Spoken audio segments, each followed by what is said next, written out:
It started with a revolutionary idea: shipping packages overnight. 50 years later, you might say FedEx delivers. David Martin catches up with its founder, Fred Smith.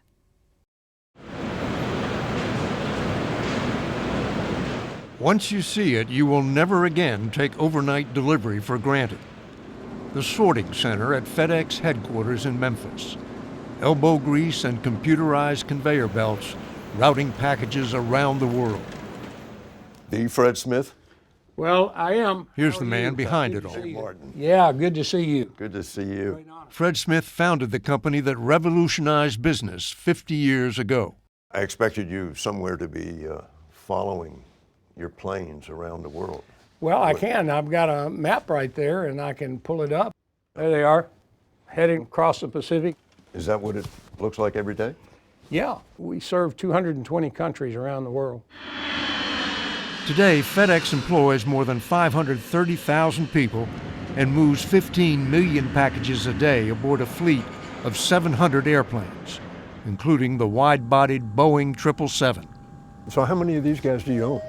We have 59 either on hand or on order. The engine of a 777 would not fit inside the cargo hold of his first plane.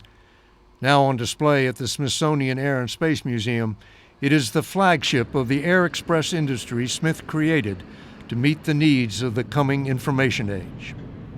Your computer goes down, you have to have the part to fix it or you're out of business. That's the whole principle of FedEx. Yeah. Smith saw the future when he was still an undergraduate at Yale, moonlighting as a charter pilot flying computer parts. What I was looking at was the first stages of automation of our society, moving to a computer-based society. It was just the recognition society was automating. Did it feel like an aha moment to you at the time? And I suppose that'd be a good way to describe it. But first there was Vietnam, 2 combat tours, a Silver Star, Bronze Star, and 2 Purple Hearts. Looking around here, it looks a little more military than it does FedEx. People don't come back here very often, so I guess this is more personal than the front office is there. This is you in the Marines? That's me and my platoon leaders. 2 of them didn't come back. Smith rose to the rank of captain and came home a changed man. The Vietnam experience was the defining part of my life. Everything I ever accomplished in business is mostly what I learned in the Marine Corps, particularly about leading people. Are you still Captain Smith? He comes out every once in a while if necessary. I found out only in the last 3 years that all my children called me behind my back Stalin. I didn't know that. So I'm sure there were a couple of disciplinary episodes there. So we saw some of your frontline troops at the sorting center. Oh, did you? Your vast network couldn't function without them. Absolutely. How do you reward them?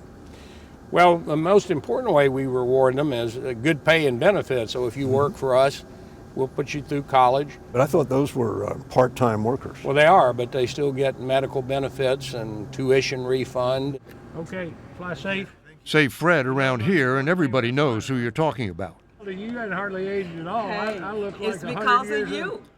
Audrey Pfeiffer went to work for him in year 1. Thank you. Thank you. Fred came to this computer training school had begun taking. He came himself and talked about his dream, and it was so vivid and so real that I said, went the next day and got hired on the spot. What year did you start delivering? We started April 17th, 50 years ago. I think we had 189 pieces that day. Did you deliver all of those packages overnight? Oh, 100%. Yeah, it was pretty easy when there were only 189. In the first 3 years, the company lost $29 million. So there's stories from the early days where he had to ask employees not to cash their paycheck. Yes, I was one of them. You know, it happened a couple of times that we had to hold our checks.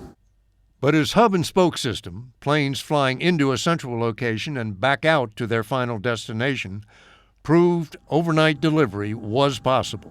It was just stunning to people that you could do that. Within months, there was a tenfold increase in the number of packages. Keeping track of them became the next hurdle. The problem was that there was no technology that did that. This was the solution, a small scanning device he calls the Super Tracker. And you scan the package upon delivery or upon pickup, it transmitted the information back into our computer system. The barcodes on the outside of the package became as important as what was inside. That flashing blue light scans those codes and tells the conveyor belt where to drop off the packages. So it changed logistics forever. On the night we visited the Memphis hub, planes were landing at 1-minute intervals, each one met by a team of cargo handlers. How long does it take to unload a plane like this? We're doing really well, probably about 35, 40 minutes. Joshua Rhodes is the team leader. There are days where it can be a little stressful, but I mean, that's every job.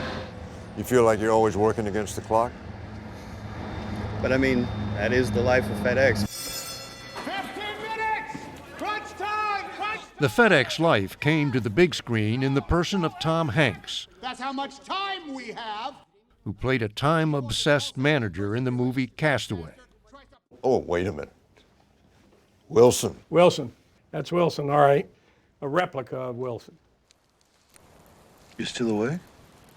Wilson, Hank's best and only friend, marooned on a desert island. They may never find us. I'll be right back. The FedEx brand name was everywhere, but the plot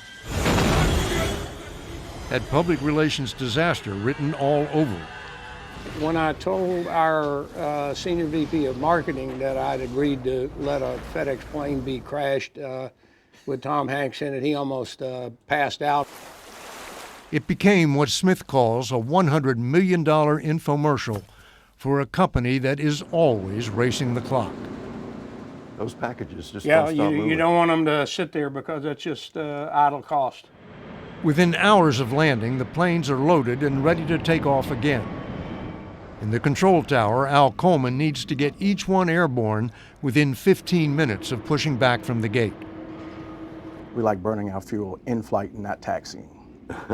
Is there a difference between controlling cargo planes and passenger planes? No, sir. The only difference is packages don't complain. That much was true before Fred Smith. He came along and changed everything else.